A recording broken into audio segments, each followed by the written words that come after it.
आज हेउची 1 फेब्रुआरी 2026। आज हेउची आमर अग्गिजला पूर्णिमा।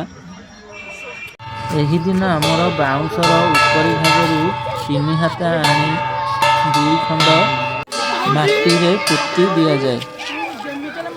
तापरे बाउंस को आमर कुटारे सजेई दिया जाए। सजेइबा पर सेथिरे अग्नि संयोग करा जाए। तापरे आमर अग्नि देवता को नड़िया कदली नबाद आलू इत्यादि भोग करा जाए। कालर मान्यता अच्छी कि यही कणी जो पट को शुए से पटे धान फसल भल हुए। कणी आमर पाणीदल पट को शोला तेणुक पाणीदल पटे धान फसल भल हो। सबू सरला पिला माने नड़िया खोजिया बाड़िया बाड़ी हुअंती।